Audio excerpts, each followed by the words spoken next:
Avec l'invité de la matinale. Après la libération des otages hier, en Israël, peut-on parler d'une nouvelle donne entre les Israéliens et les Palestiniens? Quelle peut être la prochaine étape? Le Hamas est-il vraiment hors d'état de nuire? Trump va-t-il renouer le fil des accords d'Abraham lancés lors de son premier mandat? Je pose ce matin la question à Gilles Kepel.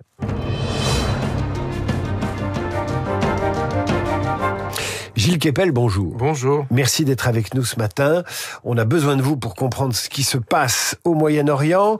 Vous êtes, je le rappelle, un de nos meilleurs spécialistes du monde arabo-musulman. Vous aviez publié l'an dernier, exactement à la même période, Le bouleversement du monde, l'après 7 octobre chez Plomb. Vous revenez cette année avec Antiterrorisme, la traque des djihadistes, ça paraît chez Plomb. Vous co-signez ça avec le juge antiterroriste Jean-François Ricard. On aura l'occasion d'en reparler sur cette antenne. On va commencer par le début quand même. Les otages libérés hier en échange de prisonniers et de terroristes palestiniens. Qu'est-ce qui s'est joué hier à Tel Aviv et surtout en Égypte, à Sharm el-Sheikh? Des scènes évidemment de joie extraordinaire avec le cessez-le-feu, c'est-à-dire que pour les Israéliens, c'est un immense soulagement.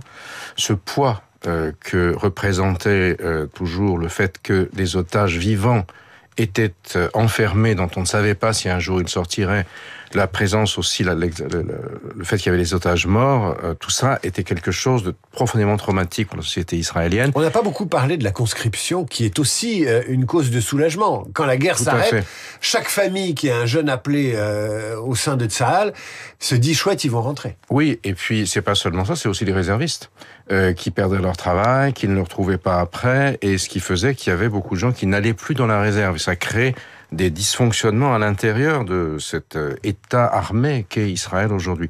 Et de l'autre côté, bien sûr, du côté palestinien, la satisfaction du retour d'un certain nombre de prisonniers.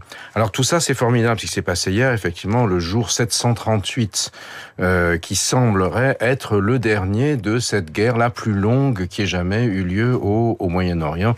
On parlait de la guerre des 6 jours, des 12 jours, ça, là, c'est une guerre de 738 jours. Mais malgré les sourires et les soulagements, en fait, il n'y a rien de décisif qui a été mis en place pour demain. Et c'est ça qui est extrêmement préoccupant. Donc Trump a fait la photo, s'est moqué d'Emmanuel Macron, a distribué des satisfecit aux uns et aux autres, a demandé au président israélien Herzog de pardonner Netanyahou parce que finalement se faire offrir quelques cigares et du champagne, c'était pas grand-chose, enfin à sa manière. Mais maintenant il va voir Zelensky, s'occuper d'autre chose, il est le président de la paix, etc. Mais on peut pas dire que le travail ait été fini sur place. Premier élément déjà, la libération des prisonniers palestiniens. Mais il y en a un qui n'est pas libéré et personne n'a fait pression pour qu'il soit libéré. Ce qui est un énorme problème, c'est Marwan Barghouti, donc qui était le patron du Tanzim, c'est l'organisation armée du Hamas pendant la seconde intifada, qui est le seul aujourd'hui qui ait une capacité politique lui permettant de réconcilier les Palestiniens et de construire une entité étatique palestinienne, quelle qu'elle soit. Or, Netanyahou a été très désireux de l'empêcher de sortir. Vous vous souvenez de cette image, on le voyait humilié, harcelé dans sa cellule par le ministre des prisons, Itamar Ben-Gvir, l'un des chefs des colons. Et les Palestiniens de Cisjordanie, c'est-à-dire Mahmoud Abbas, n'ont plus envie de le laisser sortir parce que c'est Mahmoud Abbas qui, lui, perdrait sa légitimité. Et ça, c'est un énorme problème pour demain. C'est-à-dire que autant Netanyahou est celui qui avait libéré Sinois, puisque il avait envoyé un peu comme le Kaiser avait envoyé Lénine en train blindé à Saint-Pétersbourg dans la Première Guerre mondiale pour détruire la Russie de l'intérieur. Il avait envoyé Sinoir à Gaza pour être sûr qu'il y ait plusieurs Palestines et comme ça on n'allait pas l'embêter, il faut faire la paix avec les Palestiniens. Il était capable de faire ça, mais il se refuse à libérer Barghouti. Et donc ça pose un énorme problème sur la gouvernance de quelle quantité palestinienne que ce soit, et ce n'est pas très avancé là-dessus. Pour demain, vous avez vu qu'il y a eu un certain nombre de règlements de compte, déjà. Oui, parce qu'il y a une question, c'est les envoyés de Trump, Jared Kushner et Steve Witkoff, ils ont discuté avec le Hamas, lui donnant une forme de légitimité. Exactement. Et en même temps, il faut désarmer le Hamas. Certains rêvent de le mettre complètement hors jeu. Et vous êtes en train de me dire exactement le contraire. Vous me dites qu'il n'y a pas de paix possible et d'organisation du territoire palestinien, en tout cas de Gaza, sans le Hamas. Et surtout, s'il n'y a pas une entité dans laquelle quelqu'un comme Barghouti est important.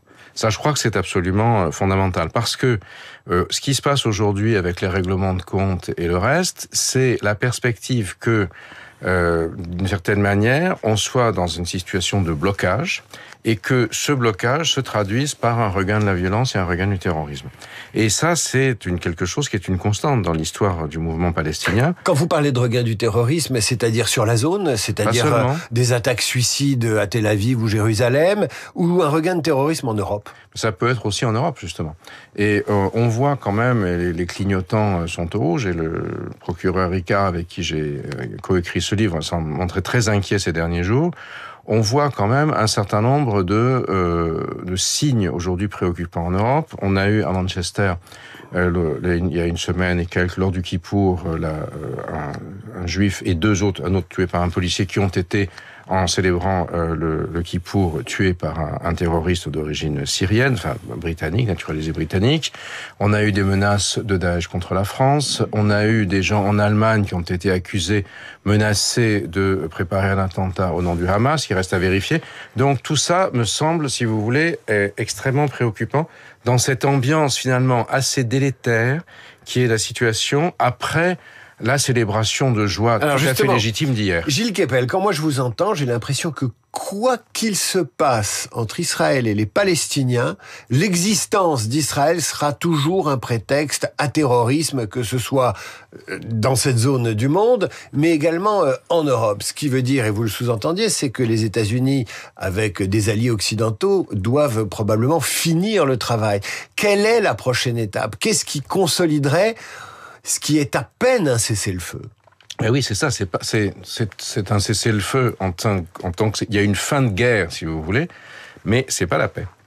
Et précisément, la paix, y compris dans la vision de Donald Trump, c'est-à-dire l'extension des accords d'Abraham, elle n'est pas encore là. Vous avez remarqué qu'il y avait des absents à Sharm el-Sheikh. Bon, Benjamin Netanyahou, qui avait annoncé qu'il viendrait, mais beaucoup d'autres ont fait pression pour qu'il ne vienne pas, mais était notoirement absent Mohammed Ben Salman, le patron de l'Arabie Saoudite, prince héritier, et le cheikh Ben Zayed, donc Mohammed Ben Zayed, le patron des Émirats Arabes Unis, qui sont quand même les deux grands poids lourds financiers de la région, et qui ont considéré que Trump en donnait trop à Israël et ne se préoccupait pas des conséquences pour la région, c'est-à-dire que s'il n'y a pas une architecture de sécurité plus efficace et qu'on n'avance pas significativement pour l'entité palestinienne, si vous voulez, à partir de ce moment-là, la violence va recommencer et va fragiliser ce type d'État. La question, c'est aussi la question de la gouvernance de Gaza. Comment ça va s'organiser? Vous parliez du Hamas qui va pas lâcher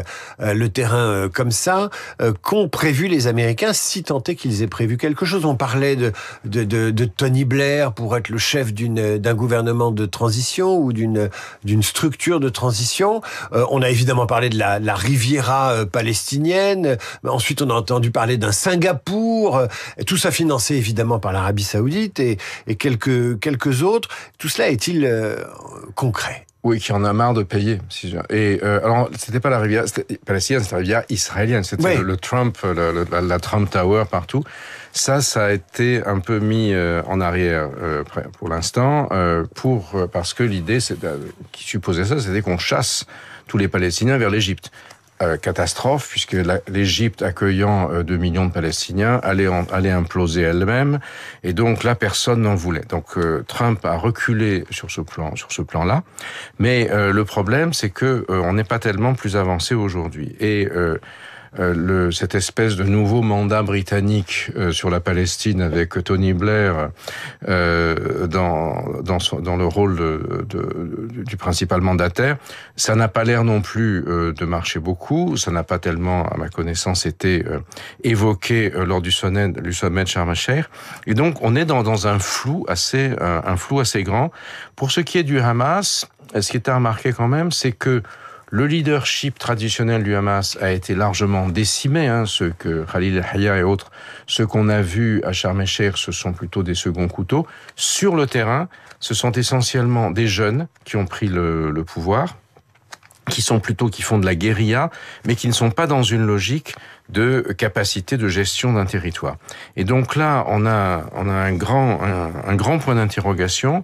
Et si les choses ne sont pas mises en place rapidement, et c'est l'inquiétude des dirigeants du Golfe, alors on va avoir une résurgence du chaos qui va engendrer de la violence. Une dernière question qui est directement en lien avec l'ouvrage que vous publiez avec Jean-François Ricard, juge antiterroriste. Ouvrage intitulé « Antiterrorisme, la traque des djihadistes ». Ça sort chez Plomb. Qu'en est-il du travail accompli depuis 2 ans par Israël et avec le soutien des États-Unis sur la lutte contre l'islamisme dans cette zone qui passait par la neutralisation du Hezbollah, par la neutralisation des Houthis, par l'intimidation et la punition de l'Iran? Est-ce que ça calme les choses ou est-ce que ça relance le terrorisme? Alors ça a évidemment changé la donne significativement, puisque c'est la destruction de ce que les Iraniens appelaient l'axe de la résistance antisioniste, qui est passé par la liquidation militaire du Hezbollah, même s'il essaye de se refaire une santé au Liban, il en est loin, la chute du régime de Bachar el-Assad.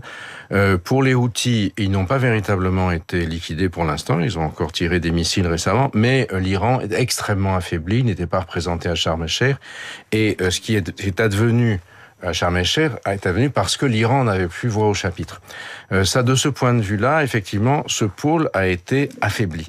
Mais et Israël l'a emporté, si vous voulez, avec l'aide des Américains, notamment quand il y a eu les attaques, la fameuse guerre des 12 jours contre l'Iran au mois de juin dernier. Mais cela laisse entier la question du chaos sur le territoire de Gaza aujourd'hui et de la gouvernance palestinienne. C'est un peu pour cela qu'Emmanuel Macron s'est rendu à Sharm el-Sheikh et comme vous avez vu, il n'y a pas vraiment été reçu en triomphe. Trump s'est un peu moqué de lui.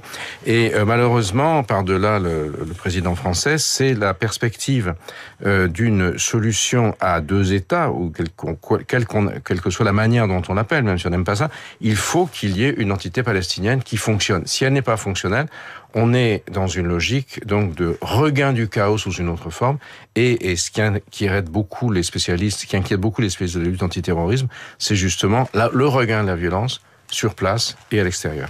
Gilles Kepel, merci d'avoir éclairé nos auditeurs ce matin. Alors, il y a 2 ouvrages qu'il faut lire. J'y ajouterai un 3e qui est mon préféré, mais il y a Le bouleversement du monde, l'après 7 octobre, qui est paru chez Plomb l'année dernière.